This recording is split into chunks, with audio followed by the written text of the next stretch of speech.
use that thing? I've had some practice. A remake of the first Last of Us game, which is now called Last of Us Part 1, has been revealed, and the game is coming to both PlayStation 5 and PC.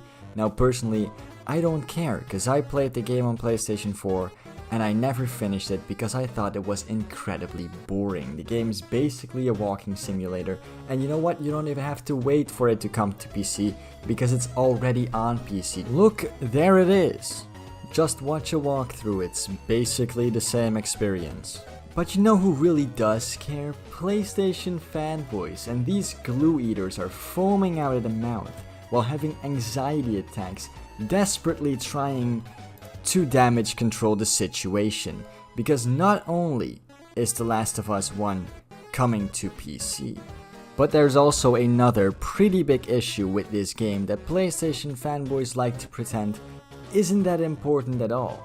And that is the fact that this game is launching at the asking price of $70 fucking dollars. $70 for a remake of a game that has already been released twice. And yes, PlayStation fanboys will happily pay that 70 euros for a game they've already played twice before. Hell, the $100 special edition of the game was sold out within like what, a day? Less? I know fanboys like to pretend that people who don't want to spend this much money on video games are quote unquote broke. No, I'm just not mentally disabled. You know, I could buy a PlayStation 5 and the $100 special edition of this game. Okay, I have the money. I could 100% do that. I'm just not willing to spend that much money on a game that I think should be far fucking cheaper. This game should come out and be like 40 bucks. I would have accepted that. I still personally wouldn't have bought the game because I think that 40 bucks for a remake of a game I don't like, you know, is way too much as well. But 40 bucks is like a reasonable price, I think, for a remake of a game that's been released twice before. Alas, PlayStation fanboys disagree, and they really can't seem to understand why people would have a problem with this game costing $70. I'm confused. Why are people surprised that The Last of Us Part 1 remake is $70? Demon's Souls remake was the same price. Okay, and just because a different remake was similarly ridiculously overpriced doesn't mean that The Last of Us Part 1 remake being overpriced is suddenly okay. Also, another thing, The Last of Us Part 1, again, has been released 2 times before. So you'd think that it being, you know, released a 3rd time, it would be cheaper, or at least on the same, you know, price level as those other 2 games. But Last of Us Part 1 Remake now releases at a higher price than either of the other 2 games released at. It's insane. Call of Duty is $70, but nobody said anything about that. Shut the fuck up, J-Dub. Yes, they did. Literally, ever since Sony decided to set a precedent of, you know, raising the game's prices from $60 to $70, every single game that has come out with a $70 price tag has faced criticism for its price, including the new Call of Duty game. Demon's Souls remake was $70. The Last of Us Part 1 is $70. Resident Evil 4 remake is $70. Worth every penny because they're not the same game. Yeah, except for the fact that they basically are. I know remakes can be very different from the original, like especially when you look at like the Resident Evil 2 remake, for example, right? But with these 3 games specifically, I don't think too much is gonna be changed. And in Demon's Souls' case, there wasn't a lot changed. Like there were literally problems in the remake of Demon's Souls that were also present in the original, and the remakers just didn't fucking bothered to fix those problems because they were just trying to remake the game as closely to the original, I guess. I don't know about the RE4 remake because I don't really know how you could improve RE4. It's because it's so close to perfect, I'd say. But with like The Last of Us, yes, there's a lot you could change to make the game better. I just don't think that they will. Like, I'm sorry. And even if they do, even if they change like all the boring walking parts and they make them not boring somehow, right? Or something like that, I still don't think that changes the game enough to justify it being 70 fucking euros. Mainly because there is no game on this planet worth 70 fucking euros, okay?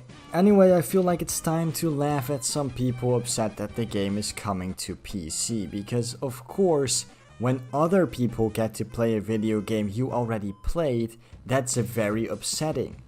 I just want to thank all the PS5 fanboys out there. Your sole purpose is to beta test these games for us until we get a complete and superior version of the game on PC. More like you'll get an opportunity to experience Sony's unrivaled excellence when it comes to releasing finished games. Only PC games release buggy and broken. You've been eating off the floor for so long, that's what you come to expect.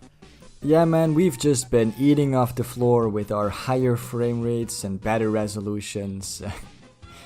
This idea that Sony has this unrivaled excellence, as he says, when it comes to releasing finished games is very funny when you think back to games like Returnal. Not only did it launch as a buggy broken mess, but the developers literally went out of their way to tell people to not play the game because it could potentially destroy your PlayStation 5. That's how buggy and broken it was. So yeah, no, Sony definitely doesn't have a reputation of unrivaled excellence when it comes to releasing finished games. And PC games almost always launching buggy and broken. I've literally never experienced anything like that. Maybe he's referring to like console ports not working well, but that's mainly because the publishers of said game, or the developers, were too lazy to properly port it to PC and therefore it doesn't work. But most games that launch on PC work just fine. Hell, or maybe it could just be me. Maybe I'm just extremely lucky. You know, I've also played games like Rome Total War and Fallout New Vegas that are notorious for crashing, and what, New Vegas has crashed on me like 3 times in total. But I wouldn't take this guy too seriously. He also later on in this thread talks about the smoothness of 30 FPS. I'm retarded?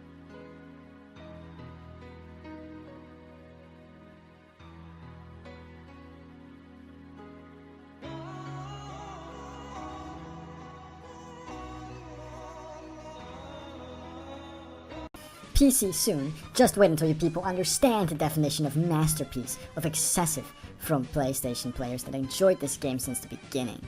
Why do PlayStation fanboys only have like 3 default responses when they're salty about dumb shit like this? Either they start crying about how PlayStation betrayed them, they start talking about how it doesn't matter because, you know, the game's 9 years old anyway, or they do shit like this where they pretend that the game is too good for the PC peasants and they should be grateful to even get a masterpiece like this on their pathetic PC platform.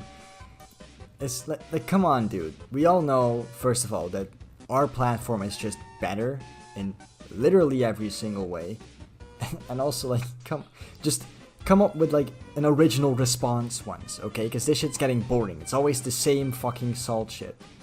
Say something original. PC loser race doesn't deserve The Last of Us Part 2. Again with the fucking, oh, you guys don't deserve our masterpiece. You guys couldn't handle it. And all because what, some people here replying to Fritanga apparently were making jokes about how they were gonna mod the video game. Like, who cares? Oh no, they wanna, what is it? Make a mod that allows them to turn Abby into a big-tittied anime girl. Who cares? That's the magic of having a PC, man. We can mod our fucking games. We can make them better. You know, without mods, games like Skyrim would never have become as big as they were, and like games like Hearts of Iron, for example. I would have gotten bored of Hearts of Iron like 2 years ago if it wasn't for the fucking mods. Anyway, I'm about to wrap this video up. Tomorrow, by the way, is the Xbox/Bethesda showcase. And I'm incredibly excited, not only because of the video games, but also because of the huge amount of PlayStation fanboy salt we're gonna get after the showcase. It's going to be amazing, I can already tell. But yeah, with that being said, I'd like to wish you all a lovely rest of your day. I hope you enjoyed this video, and if you did, please like and subscribe, and I'll see you all next video. Goodbye.